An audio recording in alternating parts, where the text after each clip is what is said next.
Okay, hello. Thank you, Anastasia and Valentin, everyone here. It's a real pleasure to be here. So I'm going to talk from the standpoint of Afterall, where I work as an editor and researcher.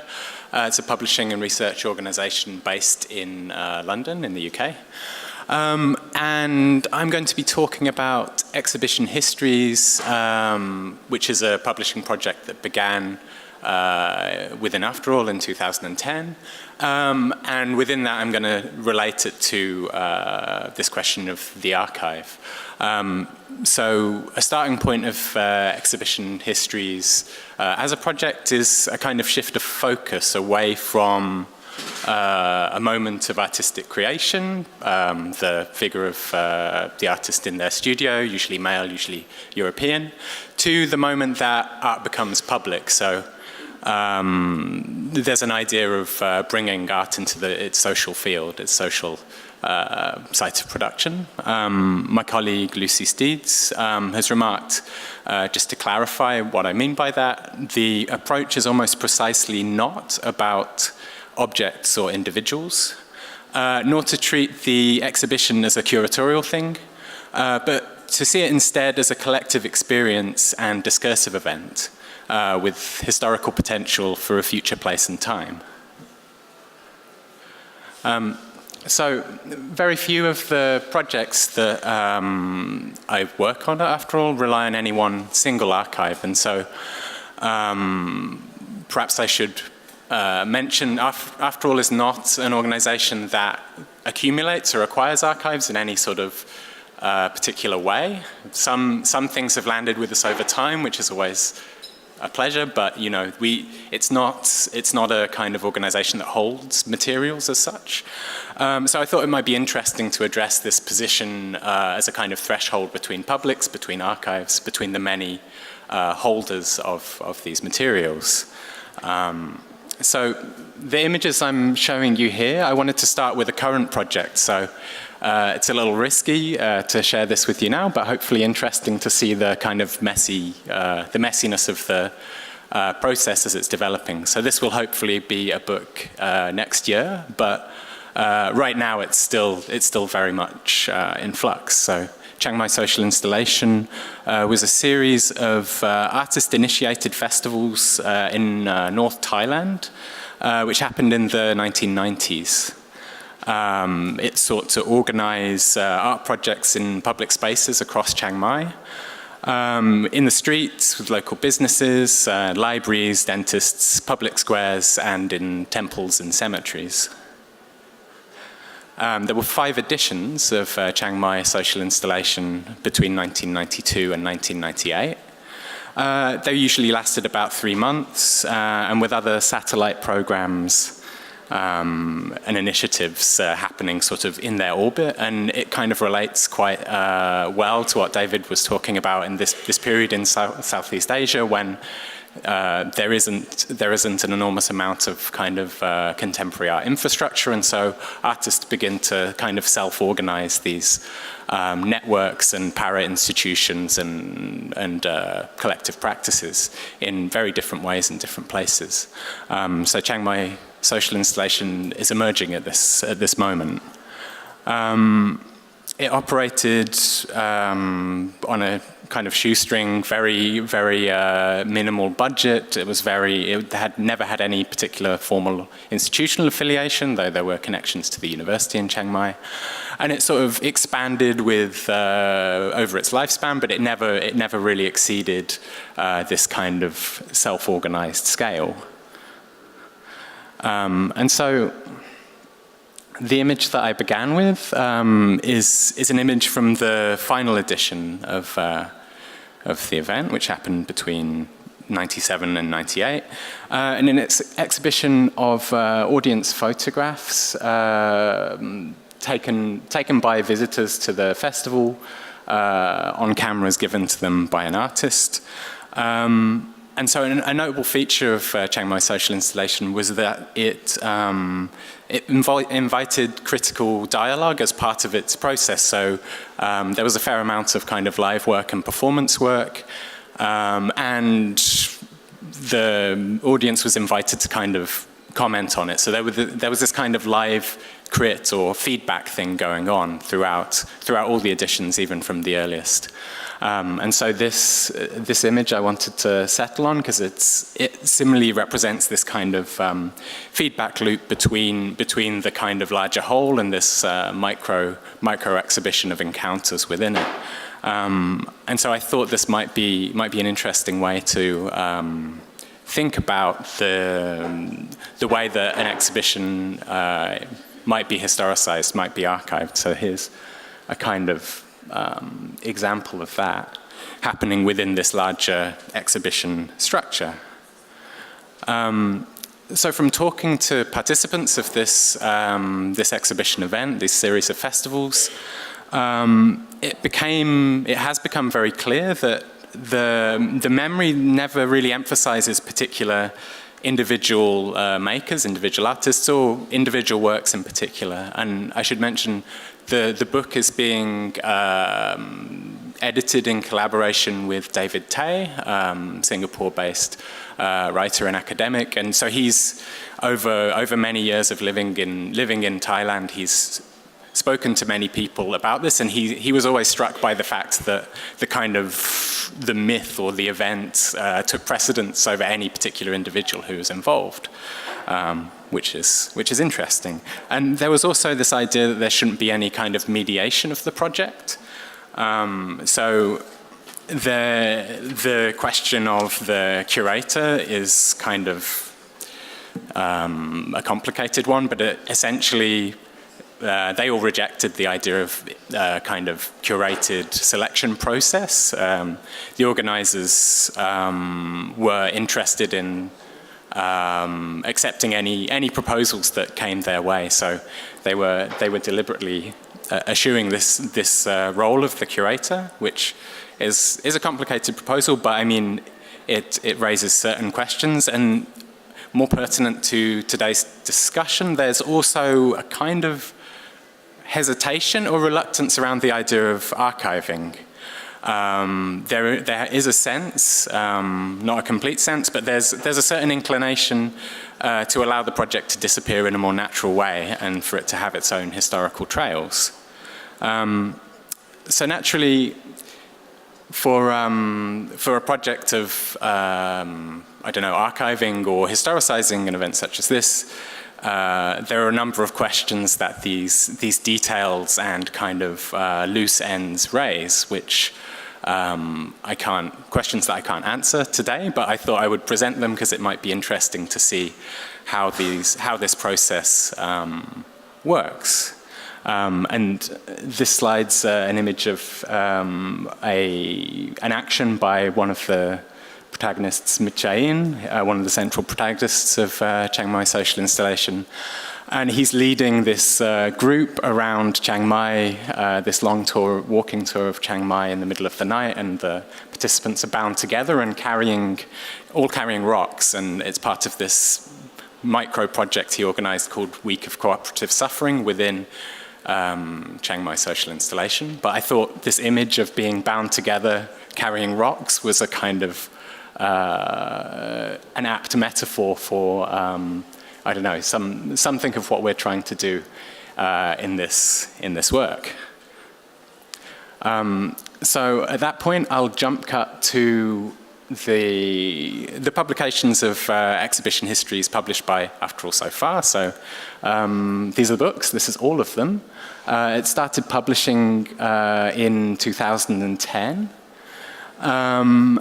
And has published more or less a book a year since then.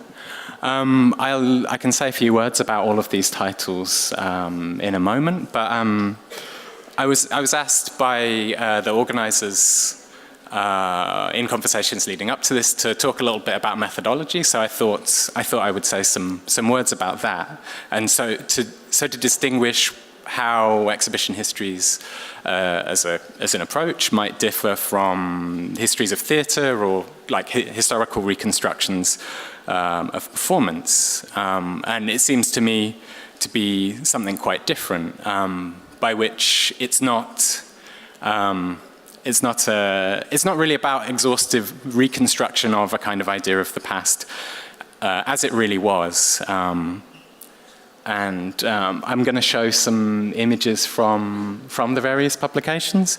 I was going to reference Walter Benjamin at this point, but I'm kind of running low on time, so I won't. But he has this very well-known remark about, to articulate what is past does not mean to recognize how it really was, and how it really was is in scare quotes. And he says it means to take hold of a memory as it flashes in a moment of danger. And also on the note of reconstructions, on a more prosaic note, there's kind of the generally relatively underwhelming experience, at least in my experience, of this kind of trope of historical reconstructions of canonical famous shows. So we tracked this in one of our books for the 1957 exhibition and exhibit by Victor Passmore, Richard Hamilton, and Lawrence Alloway, which has been reconstructed many, many times over the years in interesting and less interesting ways. But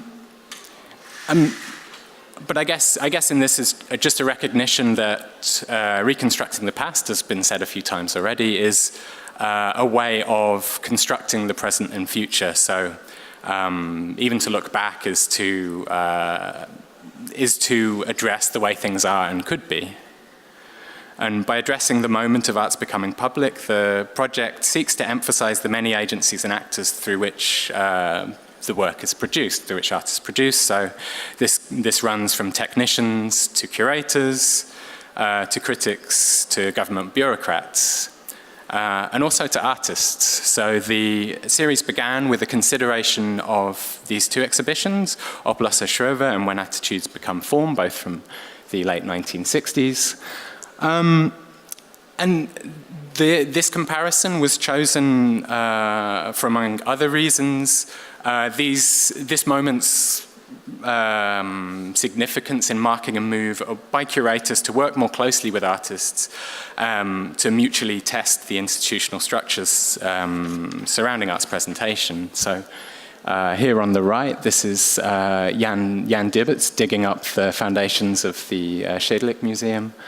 And on the left, it's Emilio Prini, and he's sets himself up in a tent, and he's observing the installation proceedings of this exhibition as it's going on. So this is Oplos Shrove. And then we have the same kind of, some interventions by Michael Heitzer and other artists in Bern, which also involved Jan Dibberts digging up the foundations of the Kunsthalle. And so a working premise of this book was to investigate why one of these two entered the canon and became relatively well known, while the other remained relatively obscure, despite both being very similar in their methods, selection of artists, and the works shown. And yeah, so in a small way, I'd suggest that the approach does remain centered on the activity of artists, but rather than rehearsing biographies, it takes seriously the position and agency of artists in questioning and shaping the role and function of what they do. And this is just a kind of snippet of a work by Andrea Fraser from the 24th Biennale de São Paulo. She produced a series of films for TV Cultura, a local TV station, which never aired in the end. But this is a very neat example of what I'm describing. So to say a few brief words about the series as a whole, notable are the two volumes of Making Art Global, which began with Biennale de Habana in 1989, and the second part, Magicien de la Terre, from the same year, which present competing claims to being the first global art exhibition. And for what we're talking about here, the Habana show is notable for having no official documentation, or at least none we could find. So for that book, we were heavily reliant on the photos of Louis Kamnitzer, who was kind enough to share those with us. The Biennale de São Paulo, this attempt to rewrite the the canon of Western art history from the standpoint of Brazil, Lucy Lippard's numbers shows, and the move from conceptualism to feminism. Culture in Action, which happened slightly later than the projects in Chiang Mai that I was talking about, but similarly in urban Chicago represented a kind of attempt to engage with the site of the city and to investigate the role of art as a kind of social intervention. So this was a project organized by Mary Jane Jacob, and compares interestingly, I think, to Chiang Mai. I've got a few minutes, I think, so maybe I could just quickly click on one of these links, maybe the upper one, if that's possible. Which is just, again, this links nicely with what David was talking about, just to show some of the sort of parallel activities. So Afterall publishes a lot, but it's a research center in a university in London, and the Exhibition Histories project involves a kind of parallel set of events, symposia, and other kind of publishing experiments. So this being an experiment in I think what they described as digital exhibition histories. I haven't been so involved with this, but it's a project of my colleague Lucy Steeds with this very archive that David was talking about of the other story in 1989, which also connects interestingly to the two Making Art Global titles from that year. And so you can, it's essentially a floor plan with the set of slides arranged according to their position. And if you want to click on one of the images, it kind of, oh, okay, this is the other link. But if you click on the images, it gives a kind of sense of the, and then you can move across with the numbers. It gives a sense of a spatial relation and a moving through the space. And this is, I think this is a very early stage of the project, but just to give a sense of the kind of broader, I guess, activities of exhibition histories beyond the books that I showed you. So just to finish, if I could go back to the presentation.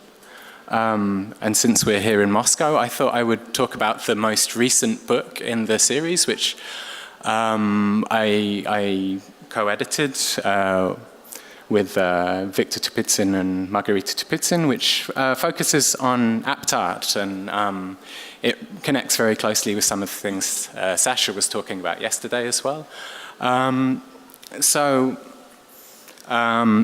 Apt Art was a series of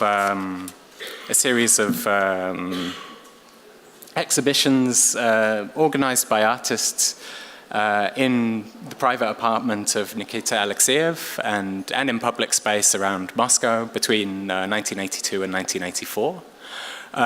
It called itself a gallery. It was an institution, but also a kind of fiction, as well as being a quasi-collective project, collective anti-collective project. They described their exhibitions as working expositions, as exhibition non-exhibitions, and as anti-shows, which gave us the title for this book. And in the book, among other things, it reproduces documents from artists, critical analysis, extensive documentation of the projects themselves, which aren't particularly well known, at least in London, and in the English-speaking world more broadly.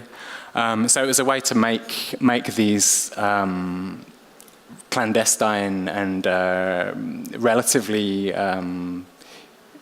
hidden, even in terms of the histories they fall into, projects public, but also to draw links outside of the dominant kind of Cold War framings of such projects. So, I mean, even at the time, you read the documents, and there is there's a lot of talk of the West, and there is a real kind of palpable Cold War mentality. Whereas what I was interested in doing is drawing out the connections between parallel projects in Havana, for example, at similar time. There's also connections that may be made with what was happening in China in the 80s and even more the 90s, also Indonesia and in Lima in Peru. So there are a different network can be extrapolated from these kind of exhibition actions.